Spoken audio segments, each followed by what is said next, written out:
мне очень нравится, как он торгует своим решением. Если я решу, что это вина Украины или России, как бы убеждайте меня. У меня своих моральных устоев нет. Да, Ценностей у да, Трампа ноль. Вы да. меня убеждаете. А вы знаете, сколько убеждений? Ну, я не знаю, торгуйте. Сколько у вас редкоземельных металлов? А у вас? А у вас? Не знаю, я могу решить в разные стороны, мне все равно.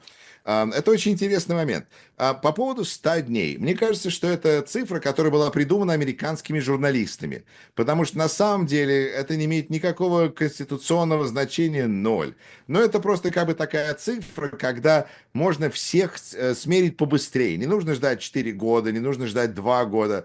Можно сказать, что вы добились? Видимо, Владимиру Путину очень нужно закончить эту войну, и он использует президента Соединенных Штатов, чтобы добиться этой цели. И поэтому Трамп давит как этот самый, как будто его там, у него сел в него дух Владимира Путина, который требует от него, чтобы он надавил на Украину, и Украина сдалась, потому что, видимо, у Путина плохая ситуация. Видимо, ему срочно нужно. И тут я чувствую, что явно дата 9 мая, вот эти все эти 20 апреля, 9 мая, видимо, Путин сказал, что если ты не решишь вопрос Украины, то тогда ты не можешь приехать в Москву на 9 мая, и тогда сид здесь будет, а see you later, alligator, тебя здесь нету, будем делить мир без тебя, Дональд.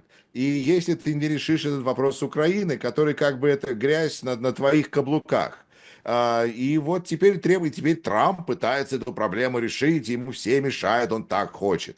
Как говорит племянница Трампа, Мэри Трамп, которая является, кажется, клиническим психиатром, если не ошибаюсь, профессиональным, она говорит, что потому что Путин поставил Трампа на его место, что это очень бесит Дональда, и что вот он таким образом выражает свое недовольство, говорит, что он разгневан на Путина, потому что его поставили на место и сказали, не будет тебе твоего перемирия, как ты хочешь, буду продолжать воевать, и все. А Мгм. если хочешь перемирие, снимай санкции.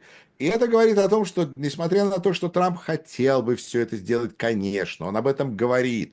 Он Крым хочет считать русским уже очень давно. Но, видимо, определенные вещи сложнее, чем они даже звучат. И это не означает, что Трамп бы не хотел этого. Это просто, видимо, сложно в данной политической ситуации. И политическая ситуация меняется достаточно быстро, поэтому посмотрим.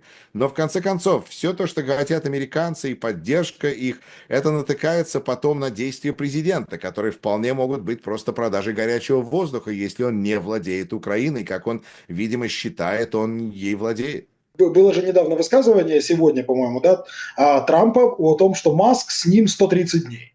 А через 130 дней и Доги будет расформирована, и, собственно говоря, Маск вернется к своим Теслам, своим Старшипам и так далее. Не кажется ли вам, что Маск в Мага-команде выполняет роль такой торпеды? Он уничтожает, он набирает на себя весь негатив, после этого вместе с Маском негатив сбрасывается.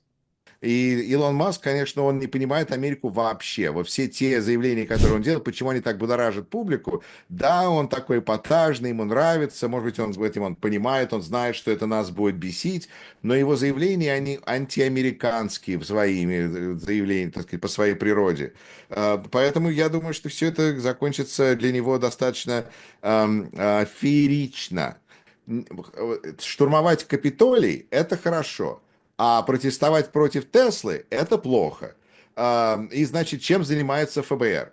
Но это протесты по всей стране. Это явно не люди, которые собираются потом изменить свое мнение и купить эту Теслу. А если ему удастся перескочить на госзаказы, и он будет заниматься ракетами и плевать ему на то, что покупают машины, не покупают машины, у него теперь он свое дело сделал, гуляя смело, то тогда хочется отметить, что его ракеты что-то в последнее время все взрываются.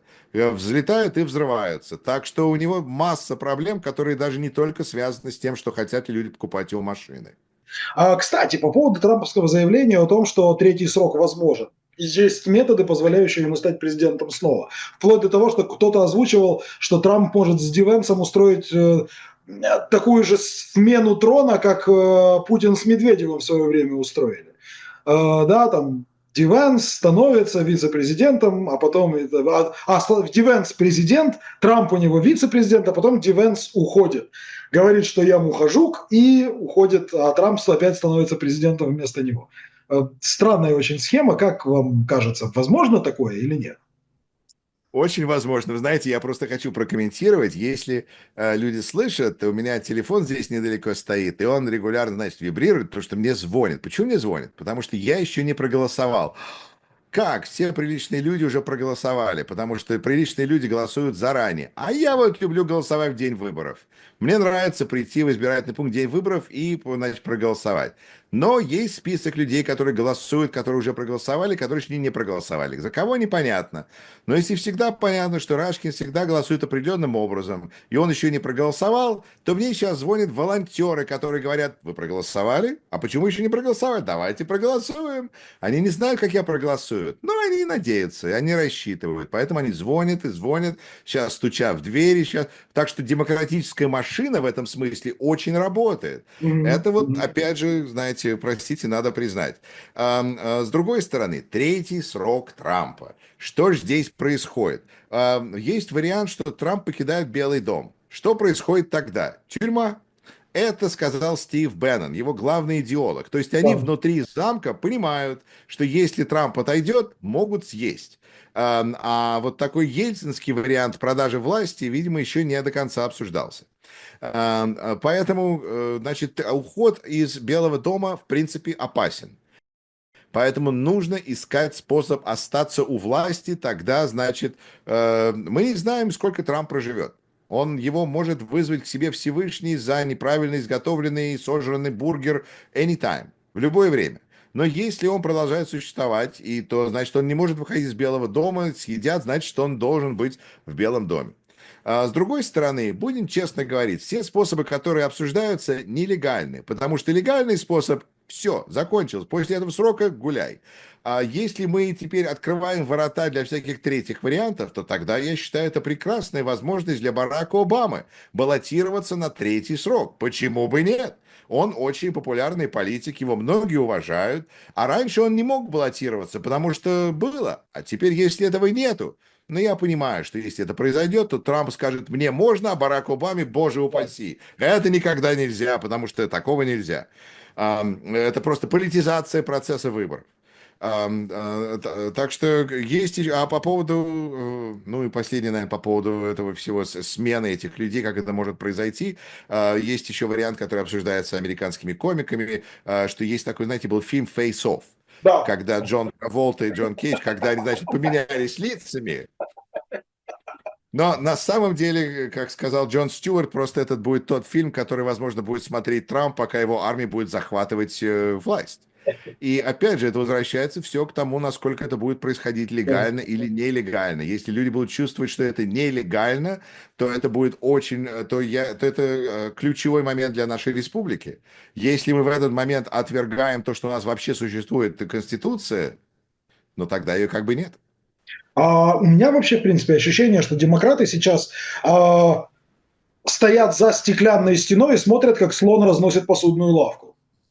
Да, вот они стоят сбоку и смотрят, что будет происходить дальше. В какой момент можно будет сказать, что вот, открыть занавеси и показать народу разгромленную лавку и слона с челкой, который ее разнес. Нет ли такого ощущения, что, потому что сейчас демократы не делают даже то, что могли бы сделать, да, там какие-то законодательные инициативы и так далее и тому подобное. Или мы этого не видим? Я думаю, что если за этим следить, то это происходит. Смотрите, во-первых, сенатор Кори Букер устроил филибастер, 40 часов, я вижу, видео продолжалось. То есть демократы, есть действия, есть все то, что можно использовать в демократическом процессе, сейчас используется. Конечно. Демократические лидеры выступают и говорят все, что могут, но насколько они могут что-либо сейчас изменить, их возможности лимитированы, они могут каким-то образом вызвать внимание. Но это большая дискуссия, на самом деле, в демократической партии по поводу того, что нужно делать в такой ситуации, потому что есть политики, которые говорят: слушайте, нужно вести народ вперед, мы должны быть лидерами оппозиции, позиции, как бы, когда мы отобьем врага, мы будем впереди, мы с народом будем. Да. А есть другие, которые говорят, слушайте, сейчас Трамп ведет себя как, ну, бушует, народ взбешен, и толпа идет. Зачем вставать между толпой и Трампом? Пусть толпа Окей. его разнесет, и мы потом, ну, как бы придем в другой... Молодцы. Опять же, если демократы выигрывают в 26 году, будем честно признаем, это не потому, что демократы гениальные политики, стратегии и так Да. далее. Лидеры есть, но в принципе у партии большие проблемы. Но если она все равно победит на выборах в 26 году, это спасибо Трампу. Потому что Трамп приведет избирателей в ранги демократов, потому что он своими действиями, Илона Маска и так далее, люди просто побегут к оппозиции, если это произойдет. Если они скажут наоборот, а может быть Дональд Трамп великий, мы знали, и вот теперь нам из каждого утюга говорят, что он великий, мы в это верим, и никогда мы так хорошо не жили.